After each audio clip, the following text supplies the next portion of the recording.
I focus on the individuals within my team. And my goal is if I can get every individual in my team to progressively take that next step and develop as a person, and we use that experience collectively, we'll be in a great place as a team. So what I'm constantly doing is helping my team focus on what we're doing well, what we're not doing so well, but we can learn from the other persons in our team, and collectively we move each other forward. Welcome to Latinx in Power, a podcast hosted by Thaisa Fernandes. Welcome to Latinx in Power. Today we are talking with Devon London. Devon is an accomplished business sales professional with a proven track record of success in the telecommunications industry. With his vast experience, he has developed an in-depth understanding of the industry and has consistently delivered outstanding results. I'm so excited with this conversation. Welcome, Devon. Hi, Thaisa. Thank you for having me. It's an honor. Honestly, I'm so proud of what I've done personally. I've never thought that I'd be invited to a podcast to talk about my career. Honored to be here, and I hope the podcast is as entertaining for your viewers as this experience will be for me. It's so cool because I talked with a lot of people already, and a lot of them, they messaged me and they were like, oh, the podcast made me reflect about my life and my career. I never did this exercise, and it was very important to me to see my career in a different way. And I thought it was very interesting. And yeah, I love that. You should. You're shining light on something that people usually take for granted. Me, I'm kind of very deliberate in things that I do. So I chose my career path in sales. I've always had an affinity for technology as well. So it just seemed natural. And I love what I do. So it's more deliberate for me. I understand why I am where I am because I've put in the work to be here. But even me, sometimes you get caught up in everything that you don't stop to smell the flowers and enjoy where you are and enjoy your journey. So the fact that you're highlighting that for people, I can only imagine how amazing it's making them feel. So on behalf of them and myself, I thank you for having me and for having them as well. Thank you. Thank you so much. So in this episode, we will discuss Devon's journey starting from his early days as a business sales executive and eventually transitioning to business sales manager. We will share valuable insights and advice for aspiring managers as well. So I think this is something that we have been exploring in this past episodes, Latinx leadership and tips about like how can I become a manager or management style. So I'm very excited to talk more about that. So the first thing I want to ask you, do you consider yourself a Latino? And if yes, what does it mean to be a Latino for you?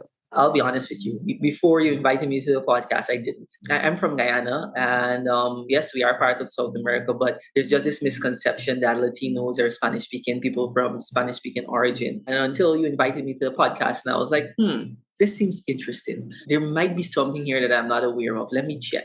And then I started to do some research, and then I realized, yeah, so I am. And then I started to reflect on some of my time traveling. And so I've visited a few countries in South America. I visited Suriname, I visited Brazil. I visited some countries in the Caribbean as well. Been to Trinidad, Curacao, a few other islands as well. Then I just, kind of thought back on my time at these visits. And even, for example, in Curacao, where English isn't the main language, you could feel connected to people. You can draw similarities into what your daily lives are, what your environment is like, what your culture is. So now, yeah, I do consider myself Latinx, and I would encourage more people to. For me, it's important that we all try and find the similarities that we have with one another rather than focus on what divides us. So I proudly consider myself Latinx now. Oh, that's such a cool story. And I can definitely relate to you. I started to consider myself as Latina only after I moved to the US. I think same thing with you. Since my first language is Portuguese, not Spanish, I always felt a disconnect. But I think when you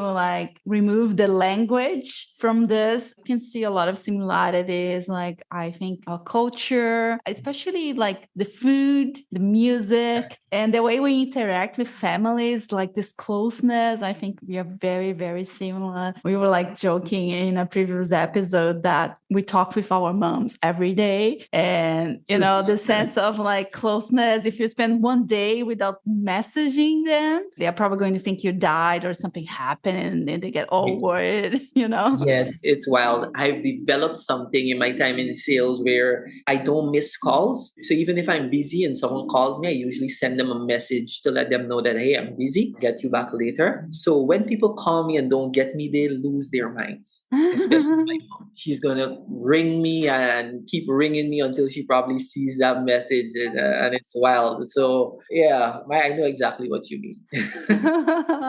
Absolutely. That's incredible. And can you tell us how was your journey, your career, like how everything started? Well, take you back from the beginning.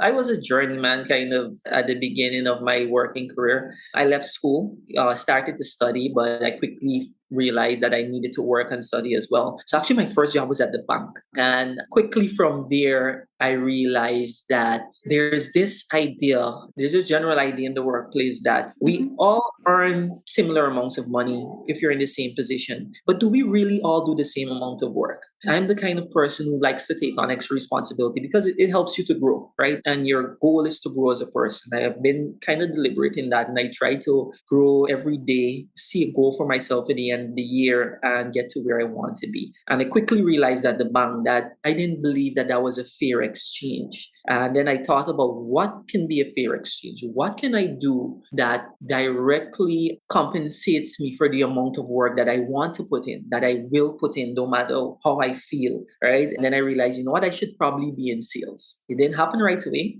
I ended up applying for a job at a company called Digicel. And I applied there because while I was working at the bank, one of their sales executives actually came over to us to kind of sell us on phone plans. And I thought this was so cool. Here I am sitting in an office all day. I don't know what's going on and how the world is moving around me. And this guy is out every day meeting new people. And I thought it was amazing. So I applied. And that was during my first year at the bank. I worked at the bank for 3 years. Before I actually left, I didn't even get the job. I decided to leave and check something else. So I actually got a job in sales with a small hardware company in Guyana. I still wanted to be part of tech. I wanted to work with Digicel at that point in time. So I kept applying, and eventually they called me. And when they called, it was for customer service. It wasn't what I wanted. I was in the call center, but it was what I needed. It helped me build a strong sense of providing the best possible service to our customers, which has really helped me in my professional career, in my career as a business sales executive and as a manager, because everything that I do now is built on ensuring that the customer has the best experience. And that all started from my time in customer service. All right. So I spent about 8.5 years at Digicel.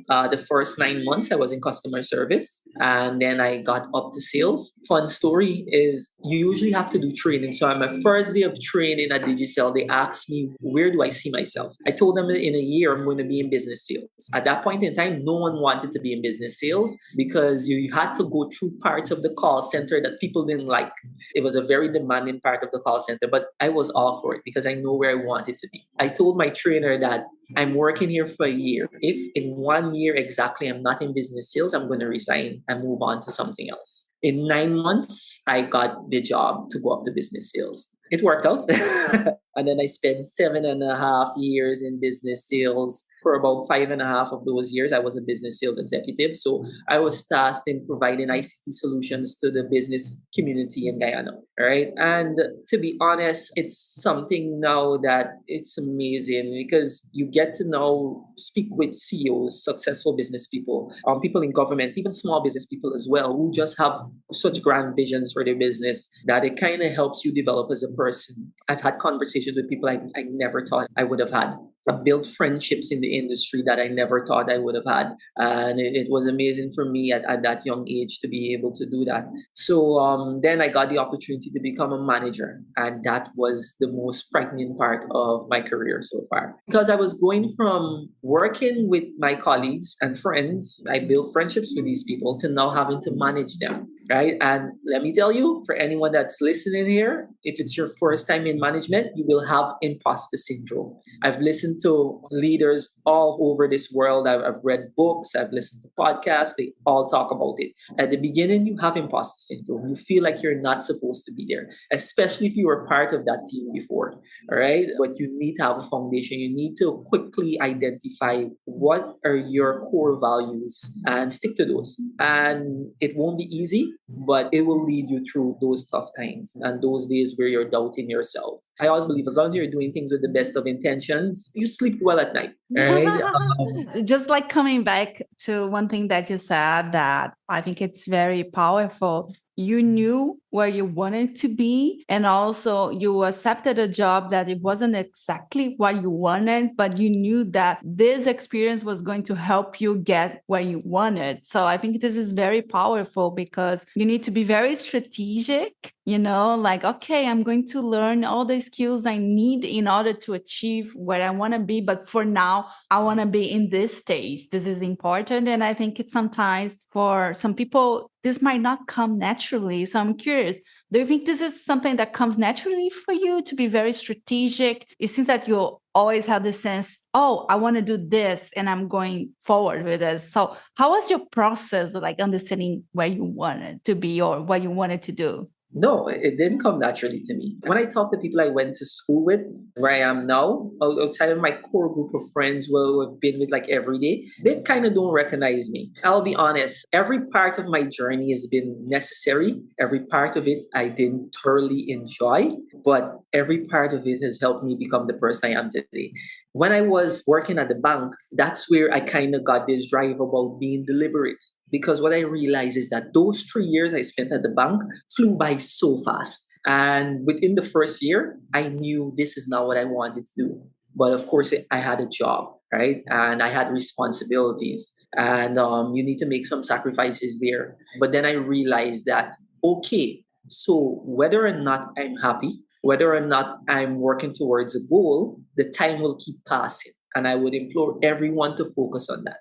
Whether or not you're deliberating what your actions are, the time keeps passing. It's our most important resource. So I want to ask persons to, I usually implore my team as well to focus on that. Every day, you're not going to want to pick up the phone and make those cold calls. You're not going to want to follow up with customers on these proposals that you have out. But the time is passing and you have a goal that you want to achieve. So focus on the micro. Make that first call, make that second call, make that third call. It's going to become a habit and it's going to help you get to your goal and you're going to love it in the long term. But in the short term, you can't look at the bigger picture. You just have to focus on, the time is going to pass. What can I do today to get me where I need to be tomorrow? And you just keep chipping away. And for me, that's it. It's just a product of being in a situation that I didn't like and wanted to change. And it helped me to build an attitude and a drive that really helps me get to the next level constantly now. Whoa, that's incredible. How was your process transition to management? How was that for you? It was part of your goal, like I want to be a manager, I want to manage people, or it was something that just happened and you enjoyed? Kind of just happened, but I must say that I owe it all to my previous head of department. When I got the job in business sales, there's a manager above me, and I eventually transitioned into that position. But the person who ran our department, she's a mentor to me. She's kind of like a mom to me. We have a very, very great relationship, and she's kind of like hard-nosed, very let's get the job done. But then as well, she's very soft. I don't know if I can say this being my position, but women don't have it easy in business. And as a man, I recognize that because there are certain values that men can exhibit that kind of gives off the vibe that we are strong, that if women exhibit, it's taken entirely differently. Getting to work with her so closely, I kind of got a real first-hand understanding of what those challenges are, and then to see how she kind of worked through those. So I kind of was in awe of her professionally. And then getting to know her personally as well, it really kind of drove me to want to take that next step. But there's one thing that she said to me very early in my career that always stuck with me. And that's what drove me to want to become a manager and want to be the best version of myself and keep challenging myself. So I was working in sales. Again, I had a manager above me, but she used to still meet with our team members, get to know everyone and what they're doing. And she told me that she asked me what I wanted to do. And she asked me in such a way that I felt no apprehension in telling her that in a few years I wanted her a job. And Whoa. she told me that that's great. And it was not what I expected. But she told me that that's great because she would be a failure as a manager if she didn't develop somebody within her team that will eventually take her place. I didn't eventually take her place. I eventually moved on before I could. But now I'm in a similar role at a new company. And but just her embracing that and letting me know that really that is the goal. And that's when it clicked. I can have so much experience, so much knowledge. I can't do what I'm doing forever. I want to evolve and do more. But to be able to impart that knowledge on other people and help them to be successful and give them the opportunities that I would have had, that's the goal, to teach, to manage people, to help people get to that next step. So since then, my life is kind of just focused on helping people develop. Incredible. Oh my God, I'm so inspired. That's amazing. And how did you develop your management style? How was this for you? For me, I love sports. During my time when I first started management and I had no idea what I was doing, I was just trying to be the best version of myself and kind of please everyone, which, if you know, doesn't work out. You can't please everyone. And as a manager, you're walking a very thin line between ensuring that you can do what's beneficial for the company, but most of all, what's beneficial for your people. Because if they're happy, usually everybody else is happy. All right. But there are lines that we need to draw.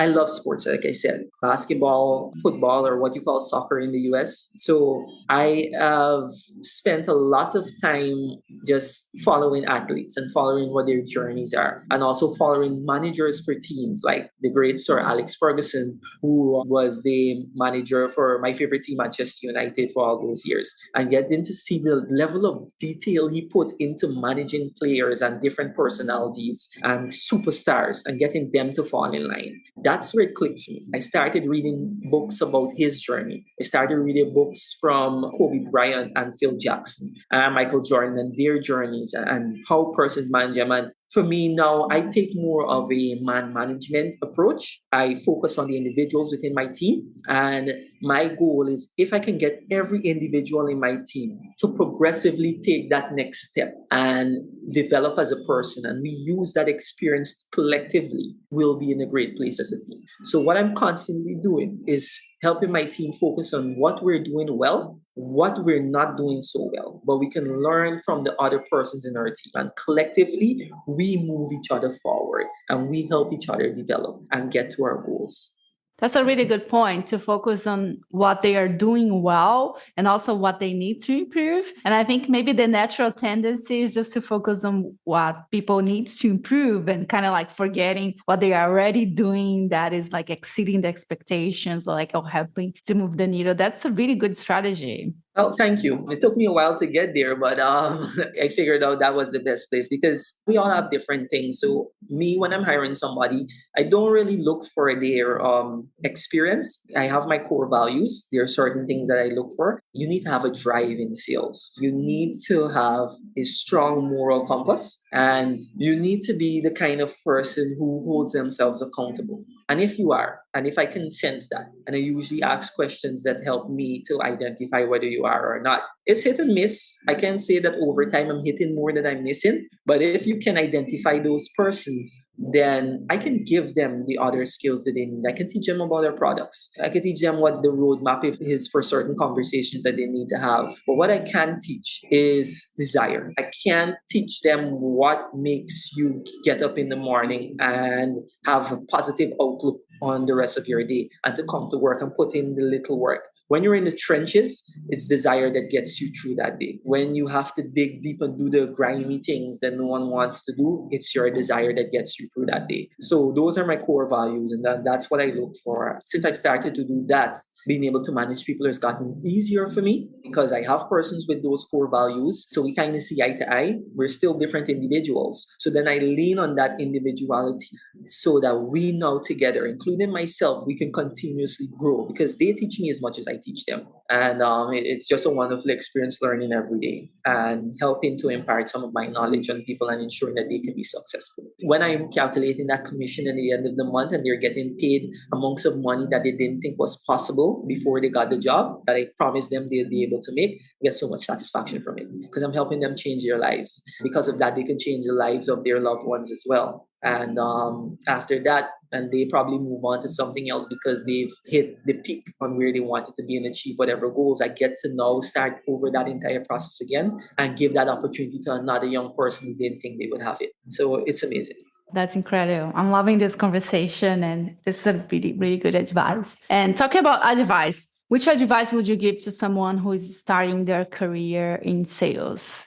I alluded to it earlier, but for me, it's not worrying about the larger goal. So when you get into sales, there are great persons in sales like Grant Cardone, and he teaches you about the 10x rule. If you really just listen that message once, you don't get the gist of it. But what you need to do is everyone will teach you that you need to focus on the small thing.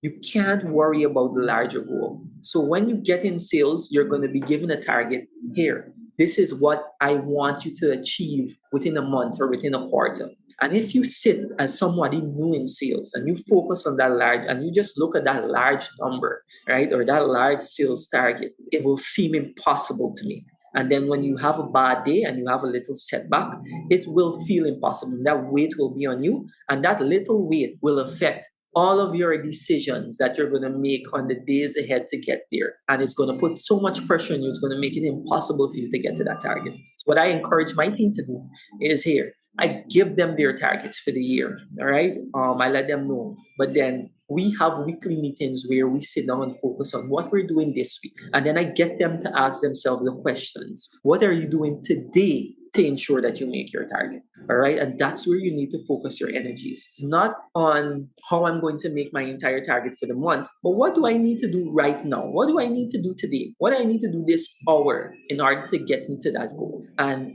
I guarantee you, if you focus on that, you'll have a lot more successes than failures because you're able to pivot quickly if you're the kind of person who's adaptable. Like I said, one of the values that I look for is I look for persons who hold themselves accountable, because you can then have an honest conversation with yourself and sit at the end of the day and say, did I do as much today as I needed to do to be successful? And you'll realize sometimes that you didn't. If you're truly holding yourself accountable, it's hard. You might not make up for that day the next day, but at some point in time you're going to realize, hey, I'm just digging a deeper hole for myself. Let me get down, let me do the work, and let me get the work in. So let me sit here today and let me make all of these calls that I didn't want to make. Let me go and visit all of these customers that I didn't want to visit. Let me just reach out to strangers and have conversations with them. It's something that I hate. It's something that I probably hate doing, but it's something that's necessary for my job. It's wild to me. I realized this a little while ago that the number one fear in the world is public speaking, not death. Oh, I didn't know And it, that. and it means that if there's a funeral, persons would prefer to be in the casket than to be given the eulogy. And that is crazy, right? So I always find persons who don't want to, and I was like that as well. I don't want to be talking to strangers, but it's just a conversation. This is the first time we're actually having a conversation. I think it's going well, but it's just a conversation. And all I'm doing is focusing on the one answering the first question that you answer me. And then we move on from there. And then you realize it's natural. We naturally want to talk to people and have experiences. And you just need to focus on those smaller things. So summarize it. If you're clipping this and you want to add it to you, sure that this is part of the message. You need to focus on the small thing. You have your larger target, keep asking yourself why. Why are you doing what you're doing? And you'll get to the root cause of what you're doing. And you focus on that small thing, and it will help you be successful. Yes, to that. This is an amazing strategy. I think it's important to have goals. You might have like monthly goals, annual, quarterly goals, but sometimes it is so far away. And I understand for some people it might be tricky to even understand what they need to do every day in order to achieve their goals. So if you break this goal in like a smaller tasks and like daily things you need to do, it's much more tangible. And that's incredible. I'm really enjoying this conversation. We started to talk a little bit more about it, but I wanted to ask you more questions. And so I have been enjoying to talk with Latinx leaders and trying to dive a little bit deeper into what they do and which advice they have. So I'm curious for aspiring managers, what they should focus to become successful in their roles, in your opinion. If there's like maybe one thing or two things they should focus, what would you say?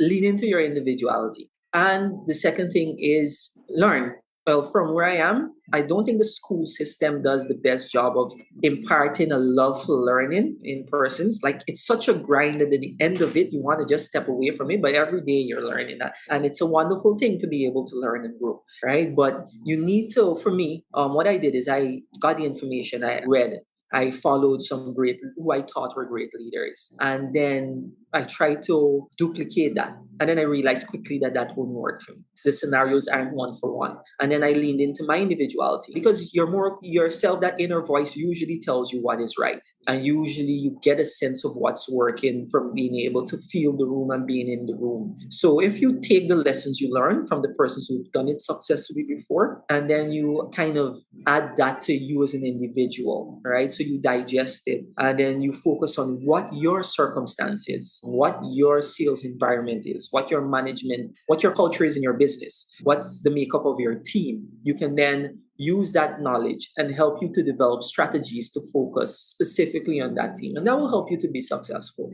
You need to understand that you've done a lot so far. You've done a lot of things right so far to get you to where you are. Don't necessarily lean away from it. Lean into it, all right? But at the same time, know that there's still room for growth. And if you do those two things, you'll be kind of paying homage to the great people that came before you and helping to take on their great messages, but you'll also be adding to that as well and helping to move forward your great messages as well and what have made you successful. And you'll be able to get a lot of success from that. At least it's worked well for me. So that's what I would encourage persons to do. Incredible. And in this podcast, we're all about sharing stories, journeys. And I'm curious to hear from you. Which resource helped you in your journey that you want to talk about and share with us? It's been reading for me. There are a lot of books that I have read, but I have to say it's my love for sports. My love for sports has been one of the biggest drivers in ensuring my success as a manager because I have such a love for sports that I dive so much into the individuals in sports, like the great sports people and the persons that would have impacted them, that I didn't even know what I was doing until I needed to use that information. I was just gathering it and learning about these people because it was fun for me. So if I was to say that there's a resource, I don't want to just recommend the book. I want people to do what's enjoyable for them. And learning has to be part of that. So whether it's for you listening to podcasts, that's learning as well. You're gaining new experiences, whether it's reading, whether it's digital, hardcover, or whether it's just having conversations with new people every day. I encourage you to do more of it. For me, it was my love of sports and reading. So I would have read the autobiography of Sir Alex Ferguson and his time as the Manchester United manager and all of that income. And that book might not speak to everyone. So I don't want to tell people or anyone that's listening that they need to go and read that book specifically, but focus on who you think is a great leader in your life. And if it's someone that doesn't have a book that you can have a conversation with, then have a conversation with them. Ask them what were their challenges. Ask them what they did to help them get to that place. And it'll help you. Like you said at the beginning, and we kind of alluded to, in Latinx, because of where we are, and for me speaking English, you speaking Portuguese, we didn't identify. Whether we want to believe it or not, we have so much similarities with so many persons. Just get out there, have conversations with people, read about their lives. You realize there are things that you can take from there that can help you grow.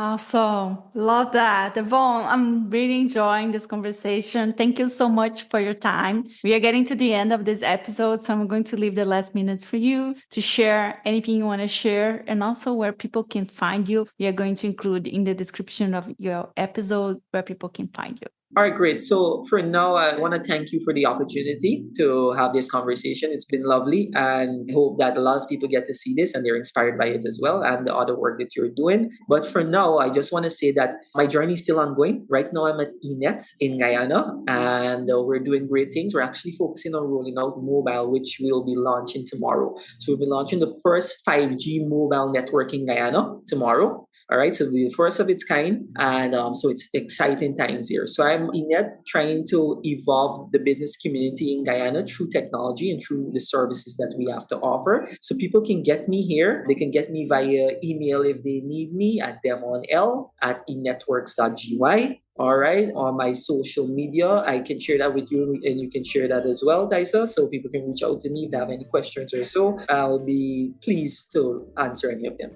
Incredible. Thank you so much. And congratulations on your launch tomorrow. Thank you. And thank you for having me.